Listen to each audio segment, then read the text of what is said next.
हाजिर हमारा next topic है इंटरनेशनल लॉ एंड इंडस वार।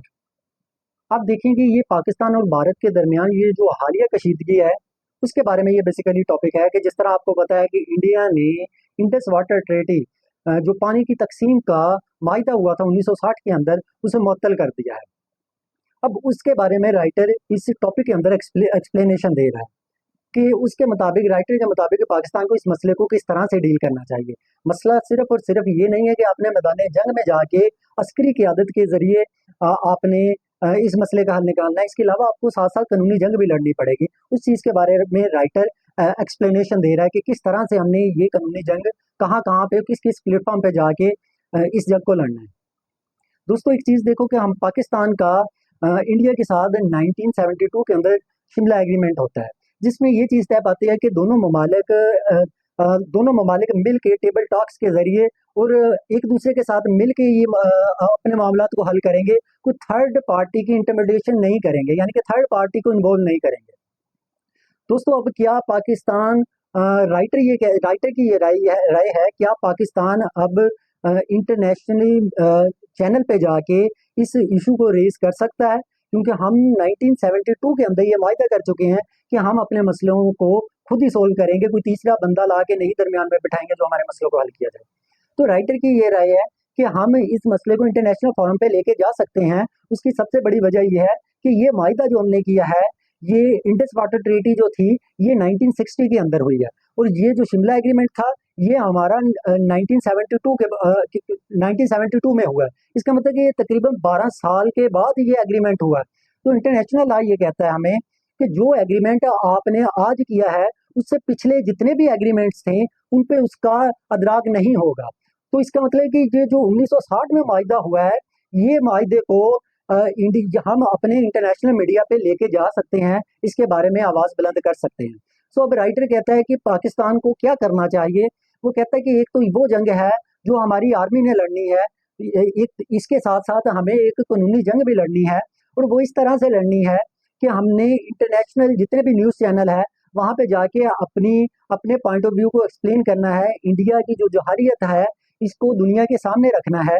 इसके अलावा यूनाइटेड नेशन हो, वो सलामती कौंसिल क्यों ना हो, वहाँ पे जाके पाकिस्तान ने इस मुद्दे को बयान करना है कि किस तरह भारत जंगी जहारियत की वजह से इस ये जो माहिदा था इंडस वाटर ट्रेटी का, इसको मुअत्तल कर रहा है। और दोस्तों आपको तो एक बात पता है कि जब जंग होती है तो उस जंग के दौरान भी पानी को रोकना जंगी जुर्म समझा जाता है। इसलिए पाकिस्तान ने इस चीज़ को इंटरनेशनल कम्युनिटी के आगे रखना है। हमारा जो वज़ीर ख़ारजा है अब उसकी रिस्पॉन्सिबिलिटी है कि वो सारी दुनिया के जो ममालिक हैं उनको एतमाद में ले, अपना पॉइंट ऑफ व्यू रखे, और इंडिया ने ये जो कदम उठाया है इस कदम के बारे में सबके साथ खुल के बात करे, ताकि लोगों को भी पता लगे कि इंडिया किस हद तक जा सकता है, कि वो जंगी जारियत में किस हद तक उतर आया है। कि यूनाइटेड नेशन जो बनाई भी सिर्फ इस वजह से गई थी कि हमने जंगों को रोकना है। उसका आर्टिकल 2 और आर्टिकल 33 यूनाइटेड नेशन के चार्टर का यही कहता है कि आपने मसलों को बैठ के हल करना है, बजाय इसके कि आप जंगी जारियत पे उतर आए। लेकिन इंडिया ने आपने देखा कि बजाय इसके कि बैठ के मसले को हल करता, इंडिया जंगी जारियत की तरफ गया। जिस तरह उसने ऑपरेशन सिंदूर के नाम से एक ऑपरेशन भी लॉन्च किया पाकिस्तान के खिलाफ। सो पाकिस्तान इसको इंटरनेशनल कोर्ट्स ऑफ जस्टिस के अंदर लेके जा सकता है, और वहाँ पे जाके कानूनी चारा जो कर सकता है, ताकि ये मसला जो पाकिस्तान की आवाम का हक है, जो हमारा हम एग्रीकल्चर लैंड है यहाँ पर, इसलिए हमारी जो एक्सपोर्ट्स हैं वो सारी की सारी एग्रीकल्चर बेस है। इसलिए पानी हमारे लिए तो एक एक कतरा पानी का अहम है। इसलिए इसको हमने मैदान जंग में ही नहीं, कानूनी तौर पर भी इस जंग को जीतने की कोशिश करनी है।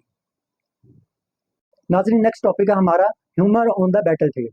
नाज़रीन एक चीज़ देखें ज़िंदगी में कि जब एक खौफ हो, जब गोलियां चल रही हो, जब मायूसी छा रही हो, उस टाइम भी आप इमेजिन करें कि पाकिस्तान के वो लोग हैं कि उस टाइम पे इनके चेहरे पर मुस्कुराहट थी, उस टाइम पे भी ये मीम्स बना रहे थे, उस टाइम पे भी ये लोग आगे बढ़ के फनी क्लिप्स बना रहे थे, जो सारी दुनिया के लिए सारी दुनिया हैरान हो रही थी, भारत भी हैरान हो रहा था कि किस तरह से पाकिस्तान के जब मौत का एक खौफ था, जब जंग लगी हुई थी, जहाँ पे आगे लोग घबरा जाते हैं, तकलीफें उठाते हैं, एक आजमाइश का वक्त आता है, उस टाइम पे पाकिस्तान के लोगों पे जो सिर्फ अपने जज्बात को इजहार कर सकते थे, क्योंकि जो फैसले लेने होते हैं वो तो क़यादत ने लेने होते हैं। जो अवाम होती है वो सिर्फ और सिर्फ क़यादत के पीछे खड़ी होती है और अपने जो जज्बात और एहसासात होते हैं उनका एक इजहार करती है।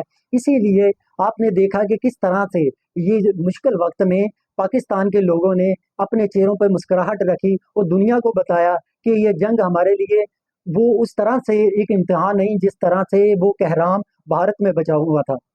दोस्तों एक चीज़ और देखें आप कि इस सारी चीज़ तक पहुँचने के लिए एक सफ़र है जो हमने तय किया है, जिसकी वजह से आज अगर जंग लगने वाली थी या जंग ऑलमोस्ट लग चुकी थी, उसके बावजूद लोगों ने बहुत अच्छे तरीके से अपने अपने नफ्स को काबू में रखा और एक अच्छे अंदाज से अपने चेहरे पे खुशी रखी और अपने चेहरे पर मायूसी के आसार नुमायाँ नहीं होने दिए। इसकी एक बहुत बड़ी नाज़रीन वजह थी। पाकिस्तान ने पहली बार ये जंग नहीं देखी, हम 1948 के अंदर जंग देख चुके हैं, हम 1965 के अंदर जंग देख चुके हैं, हम 1971 के अंदर जंग देख चुके हैं, हम 1999 के अंदर जंग देख चुके हैं, हम 2001 से लेके ऑनवर्ड अब तक दहशतगर्दी हम देख रहे हैं। आपको तो याद होगा कि 2014 के अंदर जो आर्मी पब्लिक स्कूल पे टेररिस्ट अटैक हुआ था, 2001 से लेके 2016 तक तकरीबन 17,503 टेररिस्ट अटैक्स इस मुल्क में हो चुके हैं। हम तकरीबन 90,000 पाकिस्तानी शहरी जो है वो शहीद हो चुके हैं। ऑलमोस्ट $150 बिलियन का हमें नुकसान हो चुका है। Foreign direct investment